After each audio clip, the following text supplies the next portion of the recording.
Hello friends, how are you? कैसे हैं आप सब? स्वागत है आपका अपने ही चैनल मीडू स्टडी में। मैं हूं आपका friend Ashutosh, I am Indore से। एंड फ्रेंड्स, जैसा कि आप सब जानते ही हैं, मीडू स्टडी है आपका अपना चैनल जिसमें हम मैनेजमेंट के अलग अलग सब्जेक्ट्स एंड टॉपिक्स को पढ़ते हैं, समझते हैं, डिस्कस करते हैं बड़े ही सिंपल वे में। फ्रेंड्स, आप लोगों से बड़ा हमें प्रोत्साहन मिल रहा है, हमारे सब्सक्राइबर्स से सजेशंस मिल रहे हैं नए नए टॉपिक्स को ऐड करने के लिए।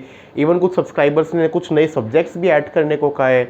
हमारी मीरू टीम उस पर डेफिनेटली वर्क कर रही है और हम उसको कंसिडर भी कर रहे हैं, और टाइम टू टाइम हम उसी में कंटेंट ऐड करते जा रहे हैं। हमारे काफ़ी सब्सक्राइबर्स ने हमें स्ट्रैटेजी के ऊपर और लेक्चर्स ऐड करने के लिए बोला, जो रिमेनिंग चैप्टर्स पे हैं। इसलिए आज की वीडियो जो लेके आए हैं वो है स्ट्रैटेजी के ऊपर।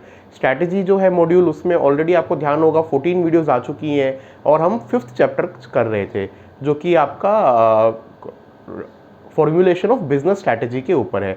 पिछले वाली वीडियो जो वीडियो नंबर 14 है, आपने ना देखी हो तो प्लीज़ देखिएगा, बिकॉज वो इस चैप्टर का बेस था, जिसमें हमने जाना था कि बिजनेस स्ट्रैटेजी क्या होती है, उसकी फॉर्मूलेशन के बेसिक्स को जाना था। और उसमें हमने जाना था फिर कि बिजनेस स्ट्रैटेजीज जो है दो तरीके की हो सकती हैं, कॉम्पिटिटिव और कोऑपरेटिव। अब आज की वीडियो में हम कॉम्पिटिटिव स्ट्रैटेजीज के बारे में जानेंगे और अगली वीडियो में हम हाइपर कॉम्पिटिशन और कोऑपरेटिव स्ट्रैटेजीज के बारे में जानेंगे। तो ये 3 वीडियोस मिला के 14, 15 एंड 16 हमारा ये वाला चैप्टर खत्म होगा। चलिए स्टार्ट करते हैं आज की वीडियो को और जानते हैं कॉम्पिटिटिव स्ट्रैटेजीज के बारे में। पोर्टर ने जो है कॉम्पिटिटिव स्ट्रैटेजीज दी थी। अब जो कॉम्पिटिटिव स्ट्रैटेजी हैं, अब वही बात है ना, आप सोचे कि इसको कैसे डिफरेंशिएट करें कि कॉम्पिटिटिव है, कोऑपरेटिव है, नहीं समझ आ रहा। तो बेस्ट चीज़ है, कॉम्पिटिटिव स्ट्रैटेजी है वो जो है वो कुछ क्वेश्चंस को रेज करती है। उन क्वेश्चंस को समझते हैं। एक एग्जांपल लेते हैं, should we compete on the basis of lower cost and thus price, or should we differentiate our products or services on some basis other than the cost such as quality or service? अब एक business है, देखिए यहाँ पे हम ना किसी product level, function level की स्ट्रैटेजी की नहीं बात कर रहे। इस पूरे चैप्टर में हम बिजनेस लेवल स्ट्रैटेजी की बात कर रहे हैं, और जब पूरे बिजनेस की बात होती है तो वो बिजनेस लेवल डिसीजन होते हैं। अब एक बिजनेस सोच सकता है कि मैं किस तरीके से अपने आप को डिफरेंशिएट करूँ। जब हम डिफरेंशिएट की बात करते हैं तो इसका मतलब मैं कैसे अपने आप को अलग करूँ, कैसे मैं compete करूँ। अब इसका एक तरीका होता है, देखिए बहुत सारे कंज्यूमर्स और स्पेशली इंडिया जैसी मार्केट में, या जो मार्केट्स है जब बहुत प्राइस सेंसिटिव होती है, तो एक तरीका होता है क्या, प्राइस के बेसिस पे करें। तो क्या मैं लोअर कॉस्ट के बेसिस पे करूँ, लोअर प्राइस। मतलब अगर कंपटीशन सेम चीज़ को 10 रुपये में दे रहा है, तो क्या मैं मतलब अपने प्रॉफिट्स को मेंटेन करते हुए उसको 9 रुपये में दूँ? अगर मेरी सब कुछ बाकी सेम है तो डेफिनेटली लोग मुझसे ही खरीदेंगे। दूसरा होता है कि नहीं, मैं कॉस्ट पे नहीं खेलूंगा, मैं खेलूंगा डिफरेंशिएशन, प्रोडक्ट्स को डिफरेंशिएट करूंगा। अब डिफरेंशिएट करने का भी हो सकता है कि कॉस्ट पे डिफरेंशिएट, क्वालिटी पे, सर्विस पे। अब एप्पल है, एप्पल के महंगे प्रोडक्ट्स होते हुए भी लोग खरीदते हैं। क्यों? क्योंकि वो अपने इनोवेशन, अपनी अच्छी क्वालिटी के लिए जाना जाता है। एक वो है ना, मतलब कंज्यूमर्स के माइंड में भी एक स्ट्रॉन्ग बिलीव बन जाता है, भाई एप्पल का प्रोडक्ट है तो अच्छा ही होगा, या इस XYZ कंपनी का है तो अच्छा ही होगा।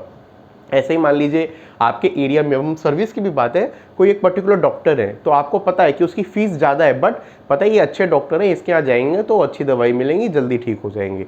तो मतलब कहीं ना कहीं आप किस तरीके से डिफ्रेंशिएट करना चाहते हैं, ये होता है एक एग्जाम्पल क्वेश्चन का।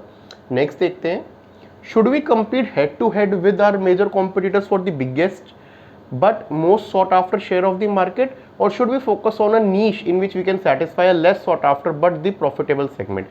अब दूसरा एग्जांपल देखिए, मतलब कॉम्पिटिटर से क्या हेड ऑन कॉम्पीट करें। मैं पेंट इंडस्ट्री में हूं तो जो नंबर 1 है, क्या उससे कम्पीट करके उसका मार्केट शेयर लेना है? आज के दिन में उसका मार्केट शेयर 50% है, मेरा 20% है, तो क्या मैं उसका 2% मार्केट शेयर अपने में ऐड करूं, उससे उसमें मैं कम्पीट करूं? ये एक स्ट्रैटेजी हो सकती है। दूसरी हो सकती है फोकस ऑन अ नीश। अब नीश का क्या मतलब है, ऐसा एक पेंट है, for example mosquito repellent paint है, एंटी बैक्टीरियल पेंट है, क्या मैं उसको डेवलप करूं? अब उसमें हो सकता है कि मुझे बहुत ज़्यादा वॉल्यूम्स ना मिले, बट एक नीश है जो अनटैप्ड है, उसको मैं कैप्चर कर लूँगा। स्मार्टफोन की अभी हम बात कर रहे थे एप्पल के केस में, उसमें एक कंपनी सोच सकती है कि भाई मुझे मार्केट शेयर गेन करना है, सैमसंग हो तो उसका जो है मार्केट शेयर गेन करना है, ओप्पो, वीवो का। अब एक कॉम्पिटिटर दूसरा सोच सकता है कि मुझे मार्केट शेयर नहीं गेन करना, मुझे एक स्पेसिफिक फ़ोन बनाना है। मान लीजिए मुझे ऐसा फ़ोन बनाना है जो फिजिकली जो डिसेबल्ड है, स्पेशली एबल्ड लोग हैं, उनको हेल्प करे, उनको ईज़ दे, उसमें इस तरीके की ऐप्स मैं बनाऊँ। तो उसमें मैं क्या कर रहा हूँ, मैं अपने आप को डिफरेंशिएट कर रहा हूँ एक नीच के बेसिस पे। तो ये कॉम्पिटिटिव स्ट्रैटेजी हो सकती है। तो इस तरीके के क्वेश्चंस पूछ के हम अपनी कॉम्पिटिटिव स्ट्रैटेजी को डिज़ाइन करते हैं। अब देखिए कॉम्पिटिटिव स्ट्रैटेजीज जो है मेनली 3 तरीके की हो सकती हैं, इन 3 स्ट्रैटेजीज को पढ़ते हैं। सबसे पहली स्ट्रैटेजी होती है कॉस्ट लीडरशिप। कॉस्ट लीडरशिप जैसे कि नाम से समझ में आ रहा है कि भाई कॉस्ट जो हमारी है, कितनी कीमत में हम प्रोडक्ट को बना रहे हैं, उसमें लीडरशिप है। ये इकोनॉमीज ऑफ स्केल से भी मिल सकती है, मार्केट में रेपो से भी मिल सकती है। एबिलिटी ऑफ अ कंपनी और business unit to design, produce and market a comparable product more efficiently than its competitor. मतलब सेम तरीके का प्रोडक्ट, फॉर एग्जाम्पल जो कंपटीशन है वो 40% जो कॉस्ट है, 40% कॉस्ट उसकी लगती है मैन्युफैक्चरिंग में। RMPM कॉस्ट जो है, raw material packaging material cost 40% है। तो क्या आप उसको 35-36% में कर सकते हैं? वो आपको देगा cost leadership. Same technology use करते हुए क्या आप कॉस्ट को कंट्रोल कर सकते हैं? That is known as cost leadership. ये होती है पहली स्ट्रैटेजी। दूसरी होती है differentiation. Ability of a company to provide unique and superior value to buyer in terms of product quality, special features और आफ्टर सेल सर्विस। ये हो गया डिफरेंशिएट करना, जो हमने दूसरा क्वेश्चन पूछा था। मतलब हम अपने आप को दूसरे से कैसे अलग कर रहे हैं। अब वो क्वालिटी के टर्म्स में हो सकता है, सुपीरियर सर्विस के टर्म्स में हो सकता है, आफ्टर सेल सर्विस के टर्म्स में हो सकता है। अब बहुत से लोग आज के टाइम में पूरा पैकेज खरीदने की कोशिश करते हैं, मतलब उनको ये चाहिए कि भाई मुझे आफ्टर सेल सर्विस भी अच्छी हो। अब एक नया फ़ोन आया है मार्केट में, बहुत अच्छा है, सब अच्छे फीचर्स है, बट आपको पता लगता है कि आपकी लोकेलिटी में जो है वो 50 किलोमीटर दूर तक उसका कोई सर्विस सेंटर नहीं है, तो कल को ख़राब हो गया तो क्या करेंगे? सेम एग्जांपल ले लीजिए गाड़ी का। अब आप गाड़ी नहीं प्लान कर रहे हैं, तो दो अच्छी कंपनीज़ की गाड़ी आपको पसंद आई, फीचर्स भी अच्छे हैं, एक ही कॉस्ट बेटर है, बट अब उसमें क्या है, उसके जो है वही सर्विस जो है वर्कशॉप्स हैं वो उतने ज़्यादा नहीं है दूसरी के हैं। तो इस केस में मतलब डिफरेंशिएशन, कंपनी कुछ ऐसा यूनिक प्रोवाइड करे। अब वो स्पेशल फीचर्स हो सकता है, क्वालिटी हो सकता है, आफ्टर सेल सर्विस हो सकता है, या कुछ और भी हो सकता है। ये कुछ लिमिटेड एग्जाम्पल्स थे। थर्ड स्ट्रैटेजी होती है focus. Ability of a company to provide unique and superior value to a particular buyer group, segment of the market line और geographic market। मतलब आप किसी अलग एक चीज़ पे फोकस कर रहे हैं। अब फोकस जो है वो डिफरेंट टर्म्स में हो सकता है। एक पर्टिकुलर बायर ग्रुप, जैसे हमने एग्जांपल किया कि फ़ोन में आप जो है कुछ इस तरीके के स्पेशल कस्टमाइज वो बना रहे हैं जिससे आपका फ़ोन डिसेबल्ड लोगों के लिए ज़्यादा फ्रेंडली है, या हो सकता है आपका फ़ोन में डिस्प्ले ऐसा है कि वो सीनियर सिटीजन्स जो हैं वो उसके इंटरफेस को ईजिली यूज़ कर सकते हैं। तो एक बायर ग्रुप। सेगमेंट, एक पर्टिकुलर सेगमेंट को आप टारगेट कर रहे हैं, एक पर्टिकुलर ज्योग्राफी के लिए आप कर रहे हैं। फॉर एग्जांपल आप फुटवेयर में हैं, तो जो है अब फुटवेयर में साइज़ जो है वो डिफरेंट होते हैं, लेकिन कुछ जगह इनहेरेंटली साइज़ ज़्यादा बड़ा या छोटा होता है। फॉर एग्जांपल आप पहाड़ों पे जाएंगे तो पहाड़ों पे शू साइज़ जो होता है वो कम होता है, तो क्या आप उस शू साइज़ के लिए शूज़ प्रोवाइड कर पा रहे हैं? तो आप उस जोग्राफिक मार्केट को टारगेट कर रहे हैं। ठीक है दोस्तों, ये होता है तीसरा फोकस। तो ये थी कॉम्पिटिटिव स्ट्रैटेजीज, 3 स्ट्रैटेजीज जो हमने पढ़ी, कॉस्ट लीडरशिप, डिफरेंशिएशन और फोकस। अब इसके बाद बात करते हैं कि कॉम्पिटिटिव स्ट्रैटेजीज में क्या क्या इशू अराइज हो सकते हैं। तो सबसे पहला इशू जो आता है, जो कॉमनली कंपनीज फेस करती है, वो होता है stuck in the middle. When a company has no competitive advantage and is doomed to below average performance. जब आपके पास कोई कॉम्पिटिटिव एडवांटेज ही नहीं है तो क्या होगा? आप फंसे रह जाएंगे और आप बिलो एवरेज परफॉर्मेंस देंगे, परफॉर्मेंस आपकी अच्छी हो ही नहीं सकती। Successful entrepreneurial ventures follow focus strategies. जो हमने 3 स्ट्रैटेजीज की बात की थी, उसमें जो एंटरप्रेन्योरियल नए नए वेंचर्स आते हैं, स्टार्टअप्स आते हैं, वो फोकस स्ट्रैटेजी को फॉलो करते हैं। दे डिफरेंशिएट देयर प्रोडक्ट और service from those of others bye focusing on customer wants in a segment of market, thereby achieving a dominant share of that particular market. तो startups normally क्या करते हैं, वैसे ही तो किसी प्रॉब्लम को सॉल्व करते हैं ना, जिसमें अभी तक कोई बड़ा प्लेयर नहीं एंटर किया या उतने एफिशिएंटली नहीं सॉल्व कर पा रहा। उनका टारगेट ये होता है कि मुझे इस पर्टिकुलर मार्केट को कैप्चर करना है, उस पर्टिकुलर मार्केट पर फोकस करते हैं, उसके कॉरस्पॉन्डिंग प्रोडक्ट सर्विस बनाते हैं एंड उसको लॉन्च करते हैं।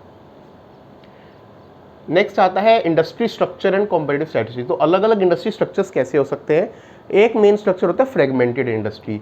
Many small and medium size companies compete for relatively small share of the total market. तो बहुत सारी छोटी कंपनीज, मीडियम साइज कंपनीज होती हैं, उनका टारगेट कभी भी मार्केट लीडर या पोजीशन 1 लेना नहीं होता, पोजीशन 2 लेना नहीं होता। उनका होता है कि मैं एक पर्टिकुलर मार्केट शेयर गेन करूँ। अब इस तरीके से 10,000 करोड़ की अगर इंडस्ट्री है, उसमें अगर आपने 1% मार्केट शेयर भी ले लिया, 100 करोड़ हो गया ना, कोई कम है क्या? तो फ्रेगमेंटेड इंडस्ट्री मतलब बहुत सारी छोटी छोटी मीडियम साइज कंपनीज छोटे छोटे शेयर्स के लिए फाइट कर रही हैं। Products are typically in early stage of product life cycle. बहुत मैच्योर ये नहीं होते, क्योंकि जहाँ जब मैच्योर होते जाते हैं प्रोडक्ट्स, वहाँ प्रोडक्ट कुछ ना कुछ कंपनीज एस्टैब्लिश होती जाती हैं, बाकी फेज आउट होती जाती है। And focus strategies are used. Fragmented industry में जो स्ट्रैटेजी यूज़ होती है वो यूज़ होती है focus strategy. Next, strategic roll up, developed in the mid 1990s as an efficient way to quickly consolidate a fragmented industry. ये 1990 के बीच में मिड में कॉन्सेप्ट आया था और कंसोलिडेशन के लिए यूज़ होता है फ्रेगमेंटेड इंडस्ट्री के में। रोल अप डिफर फ्रॉम, अब मर्जर एक्विजिशन से 3 तरीके से अलग होता है। मर्जर एक्विजिशन क्या होता है, ऑलरेडी हमने डिस्कस किया हुआ है, फिर भी मैं बता देता हूँ। मर्जर होता है जब 2 एंटिटीज़ आपस में मिलती हैं और कंटिन्यू होती हैं कॉमन एंटिटी से। For example Vodafone and idea आपस में मर्ज हुई थी, वोडाफोन आइडिया एक यूनिट बन गई। एक्विजिशन क्या होता है, एक्विजिशन होता है जब कोई एक बड़ी कंपनी किसी स्मॉलर कंपनी को पूरे तरीके से एक्वायर कर लेती है और जो दूसरी कंपनी है उसकी एग्जिस्टेंस खत्म हो जाती है।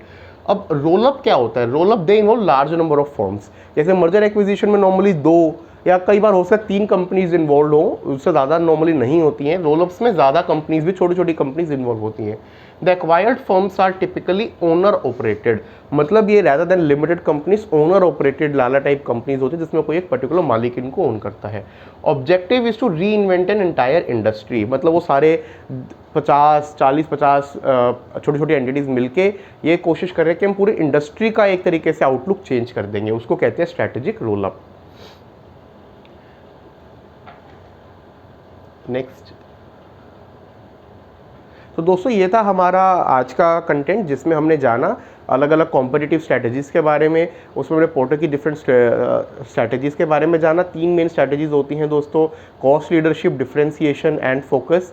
अगली वीडियो में जो है हम हाइपर कॉम्पिटिशन के बारे में जानेंगे और कोऑपरेटिव स्टडीज़ के बारे में, स्ट्रैटेजीज़ के बारे में स्टडी करेंगे। आपको कोई भी कन्फ्यूजन हो आज की वीडियो में तो प्लीज़ बताइएगा। कोई भी सजेशन हो कंटेंट को लेके या हमें किस टॉपिक पर कंटेंट बनाना चाहिए तो कमेंट सेक्शन पर लिखिएगा, हम डेफिनेटली उस पर वर्क करेंगे।